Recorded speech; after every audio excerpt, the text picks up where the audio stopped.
Hikab ng hikab, dighay ng dighay, habang nagkakarga tayo ng ora, yung mga ora galing sa ating channel. Bakit ba tayo hikab ng hikab, tsaka yung digay ng dighay, no? O yung mga tanungan ko yan, bigyan natin kasagot. Marami na pong gumawa niyan, pero sa ating channel, isa lang siya nag-comment ng ganito. Bigyan natin ang kasagutan yung kay Kuya. Tara! Wala namang agiman, pero nasa puso ang tunay na agiman. Isigaw mo bro, ang lakas ng loob. Kahit walang agiman, laban tayo. Hiping agiman, boy, walang makakahadlang.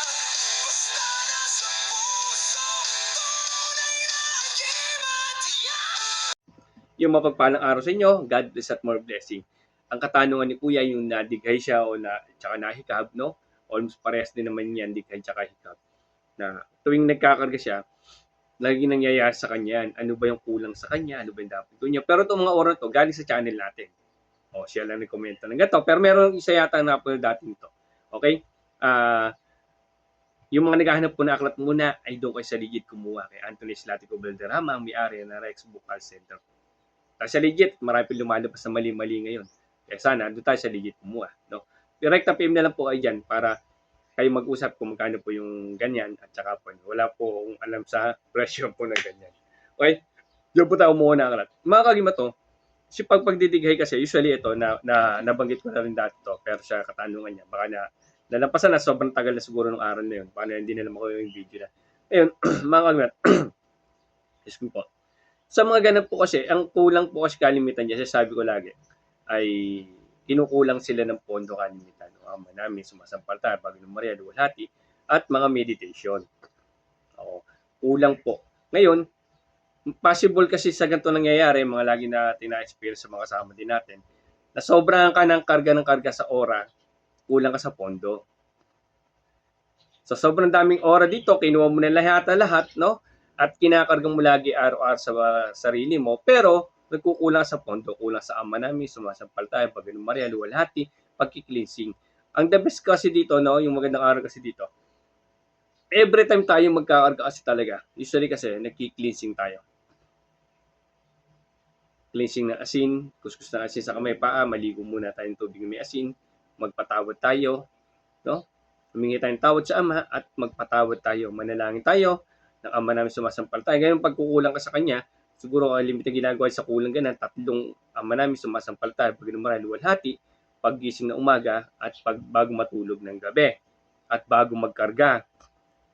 Dagdagan natin ng meditation. Siguro, kuya, ganito yung may mapayo ko sa kanya.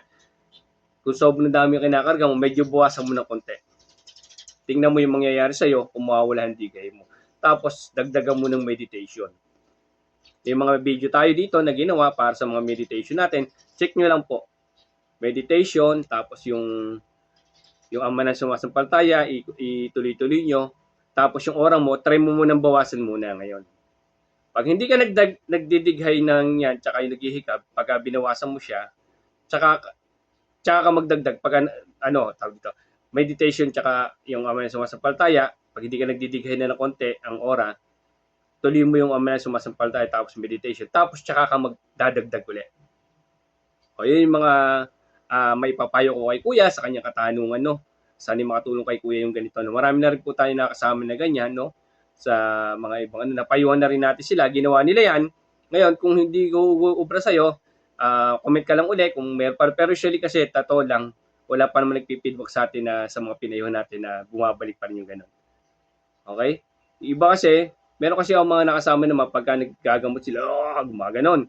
Yung kasi meron kasing nakitaan lang nila na inganyo sila sa ibang mga gamit na nagaganon. Pero usually hindi po talaga. Sabi nga nila, mababa yung na-adapt daw nila. Usually sa ibang aral naman ay mababa yung antas ng nila, ng panggagamot nila at saka po yung pondo nila. Yun.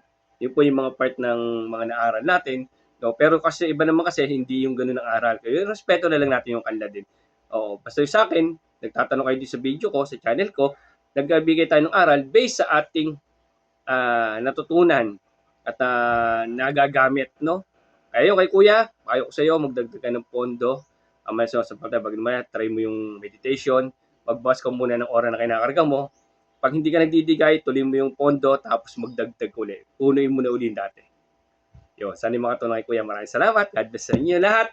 Sa puso, ang tunay na agimat.